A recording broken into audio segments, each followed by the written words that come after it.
Everyone, good evening, শুভ সন্ধ্যা। আশা করি সবাই খুব ভালো আছো। আর যারা একটু ভালো একটু খারাপ আছো আমার মতো, তাদেরকে বলবো লড়ে যাও। We are together in this. একটাই জীবন, ভালো করে বাঁচতে হবে।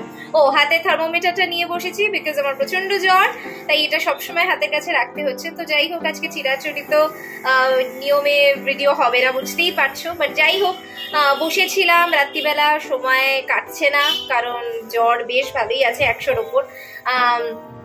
ভাবলাম একটা ব্লগ বানিয়ে ফেলি। আমি তো সবসময় নিজের অভিজ্ঞতা, নিজের এক্সপিরিয়েন্স, নিজের উপলব্ধিগুলো তোমাদের সাথে শেয়ার করি, তাই কেননা তোমাদের সাথে এই উপলব্ধিটাও শেয়ার করি। আমার মা, অনেকেই জানো, কিছুদিন আগে পড়ে গেছে।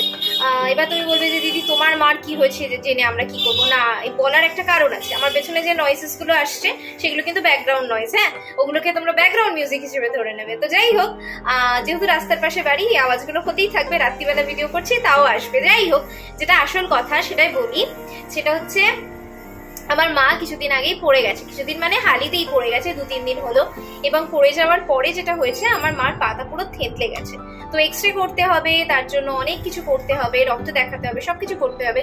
যেহেতু আমি অসুস্থ হয়ে পড়েছি, সেহেতু কিছুই করতে পারছি না, আমি বাড়ি থেকে বেরোতে পারছি না। কিন্তু তাও সে সমস্ত কিছু, সবকিছু ভুলে শুধুমাত্র আমার কথাই ভেবে চলেছে। সারা দিন রাত্রি শুধু এটাই ভাবছে যে আমি কি করে ভালো থাকবো, আমি কি করে ভালো হব, আমি কি করে সুস্থ হব। মা এসি ছাড়া থাকতে পারে না, ব্লাড প্রেশার প্রচন্ড হাই, তাও এসি ছাড়া শুচ্ছে যাতে আমার শীত না করে। তো এখান থেকে উপলব্ধির জায়গা যে আমাদের কাছের মানুষগুলো আমাদের জন্য কতটা করে। আমাদের মানুষগুলো আমাদের জন্য এতটাই করে, কিন্তু আমরা কি ঠিক তাদেরকে ততটা থ্যাংক ইউ বা ততটা রিগার্ডস জানাতে পারি যতটা তারা আমাদের জন্য করে? না, আমরা কিন্তু ভুলে যাই। আমরা মনেই রাখি না যে আমাদের পরিজনগুলো, আমাদের কাছের মানুষগুলো আমাদের জন্য কতটা করে। আসলে ওরা বোধহয় পেরেন্টস বলেই ওরা পারে এতটা। মা হতে পারে, সেই পেরেন্ট তার বাবা হতে পারে, সেই পেরেন্ট তার ভাই হতে পারে, তার দিদি হতে পারে, তার দাদা হতে পারে, তার কোনো বন্ধু হতে পারে, তার কোনো কলিগ হতে পারে। আজকে কিন্তু আমার মাঝে মধ্যে কাশি হবে, হ্যাঁ, একটু মাফ করে দিও।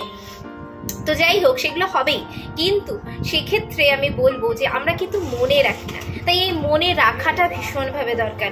যারা আমাদের জন্য এত কিছু করে তাদেরকে কিন্তু আমরা ইভেন্চুয়ালি ভুলে যাই।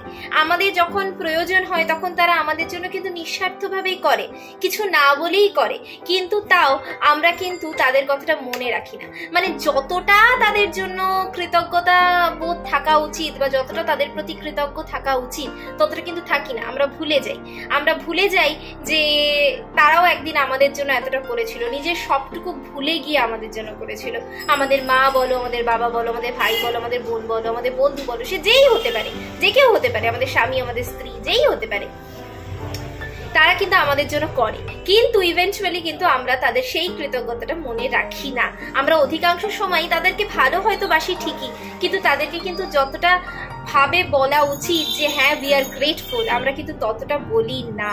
তাই আজকে আমি আমার ব্লগের মাধ্যমে যে সকল মানুষ, যে কটা মানুষ আমাকে দেখছো আজকে, তাদেরকে বলতে চাই যে সে সকল মানুষকে আমার ভিডিওটা দেখে অন্তত একবার গিয়ে টাইটলি জড়িয়ে ধরে একটা হাগ করে বলো যে থ্যাংক ইউ সো মাচ। তোমাকে থ্যাংক ইউ বলে ছোট করবো না, কিন্তু এই থ্যাংক ইউটা আমার টোকেন অফ গ্র্যাটিটিউড, এটা বোঝানোর জন্য যে তুমি আমার জন্য যা করেছো, যতটা করেছো, সেটা কেউ কারোর জন্য করে না। তুমি আমার জন্য নিজের নিঃস্বার্থভাবে নিজের সবটুকু ভুলে গিয়ে করেছো, এটা কটা মানুষ করে। তাই প্লিজ তোমরা যারা আজকে আমার ভিডিওটা দেখছো, নিজের কাছের মানুষগুলোকে একটু গিয়ে জড়িয়ে ধরে আদর করে বলো যে তোমার ওই হাতটা ছিল বলে আজকে আমরা এত সুখে বেঁচে আছি, তোমার ওই হাতটা ছিল বলে এতটা আরাম আমরা পেয়েছি। কেউ ফোন করে জানাতে পারো, কেউ ভালোবেসে মেসেজ করে জানাতে পারো, আবার কেউ সামনাসামনি গিয়ে একটা টাইট হাত একটু জড়িয়ে ধরেও বলতে পারো, কিন্তু বলবে কিন্তু অতি অবশ্যই। আজকের ভিডিওটা আমি বেশি বড় করব না, এটুকুই বলার ছিল যে আমাদের কাছের মানুষেরা যারা আমাদের জন্য করে তাদেরকে একটু মনে রেখো, একটু মাথায় রেখো এবং তাদেরকে ভালোবেসো। তারা আর কিচ্ছু চায় না, তোমাদের ভালোবাসাটুকু আর তোমাদের সময়টা ছাড়া। তাদের সময় দাও, তাদের আগলে রাখো, তাদের খুব যত্নে রাখো, কারণ এটাই তোমাদের অ্যাসেট। জীবনে সব কিছু চলে যাবে, কিন্তু এরা কখনো যাবে না। তো যাই হোক, এত ব্যাকগ্রাউন্ড নয়েজ, এত চিৎকার চেঁচামেচি, এত আওয়াজের মধ্যেও আজকে একটা ছোট্ট ভিডিও বানিয়ে ফেললাম শুধুমাত্র তোমাদের মনে এই চেতনাটা জাগানোর জন্য। জানি তোমরা হয়তো অনেকেই এটা জানো, অনেকেই এটা বিশ্বাস করো, কিন্তু ওই যে বললাম মাঝে মধ্যেই মানুষ ভুলে যায়, এবং মানুষ ভুলে যায় বলেই মানুষকে বারবার করে মনে করিয়ে দিতে হয়। আমি সেই মনে করিয়ে দিতে এলাম। আজকে আমার ভিডিওতে কোনো এডিটিং থাকবে না, একদম র ব্লগ। আশা করি তোমাদের একটু হলেও ভালো লাগবে। চলো সবাই খুব ভালো থেকো। আবারও বলবো, দাঁড়াও একটু কেশে নি।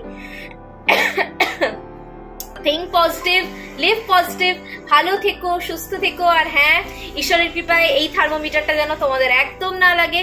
সবাই খুব ভালো থেকো। দেখা হবে আবার অন্য কোনো দিন, অন্য কোনো ভোরে, অন্য কোনো আলোয়। ততক্ষণের জন্য সবাইকে টাটা, গুড নাইট, ভালো থেকো সবাই।